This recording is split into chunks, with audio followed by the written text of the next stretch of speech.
Welcome to our Sacred Symmetry series. Great to be here.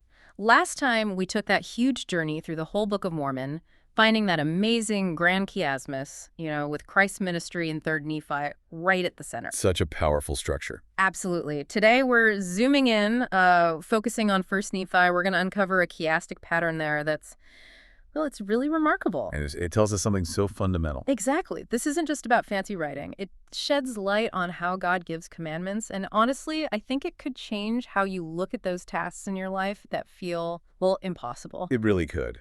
But, okay, how did we find this? It wasn't just luck.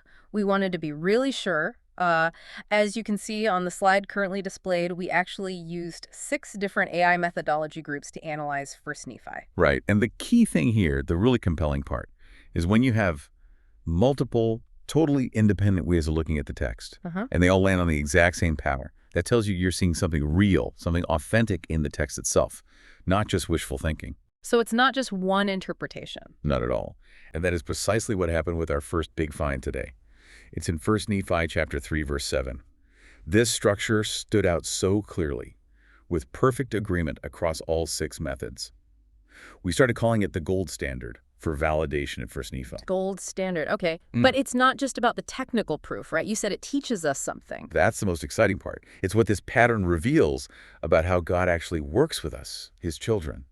The absolute center, the undeniable heart of this pattern is right there in 1 Nephi chapter 3, verse 7. It says, "The Lord giveth no commandments unto the children of men, save he shall prepare a way for them, that they may accomplish the thing which he commandeth them." that core truth, it's everything. And what's amazing is how the story around it, in 1 Nephi chapter 3, those first 15 verses or so, they actually mirror this principle perfectly. Ah, so the structure itself teaches the lesson found at its center. You got it. So if you look at the proposed pattern we found for 1 Nephi chapter 3, verses 1 through 15. Okay, looking at it now. It starts with the command, right? Yeah. Lehi tells his sons, go get the brass plates from Laban. That's in verses 2 through 4. Right, the initial task. Then comes the pushback. Ah. Laman and Lemuel, they object. 1 Nephi chapter 3, verse 5, Yeah. it is a hard thing. They think it's impossible. The objection, that feels familiar in life, doesn't it? Facing something daunting. It really does. But then you get Nephi's response, verse 7, the first part. I will go and do, just sheer determination. Okay, command, objection, commitment. And then we hit the center, the absolute core, that divine preparation principle we just quoted from verse 7. The Lord giveth no commandments, save he shall prepare a way. Ah, so the principle is nested right after Nephi's commitment, but before the structure turns back. Exactly. And then it mirrors itself. Nephi states why he'll do it, the second part of verse 7, because the Lord hath commanded it. Reinforcing the commitment. Then the brothers, their perspective shifts. Remember, they thought it was impossible. Now, verses 14 and 15, they say, let us go up. Suddenly, it seems possible. The transformation, that's huge. From hard thing to let's do this. And finally, the outer layer matches the beginning.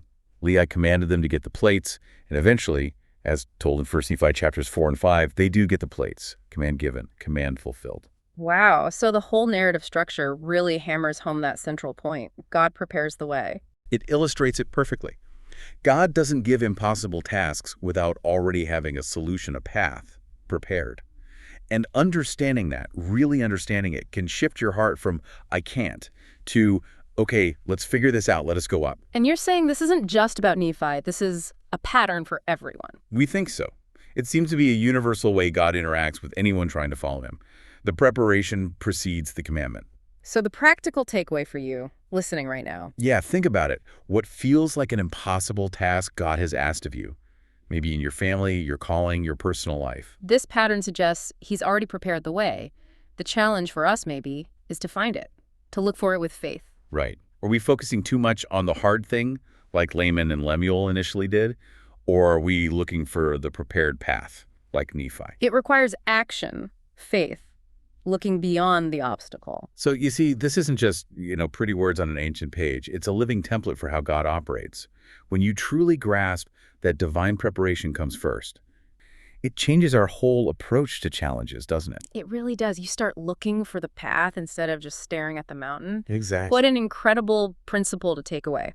Now, next time, in our next deep dive, we're going to build on this. We'll explore some strong confidence patterns in the scriptures, including some really remarkable vision convergence patterns. Looking forward to that. Me too. Okay. But before then, maybe a little homework for you listening. Go read 1 Nephi chapter 3, verses 1 through 15 again for yourself. Yeah, see it with fresh eyes. Look for that pattern we talked about. The command, the objection, that central divine principle, the transformation, and then the obedience. Do you see it the way we've described? And maybe think about your own life, too. Where have you seen God prepare a way for you? What are those divine preparation principles you've experienced?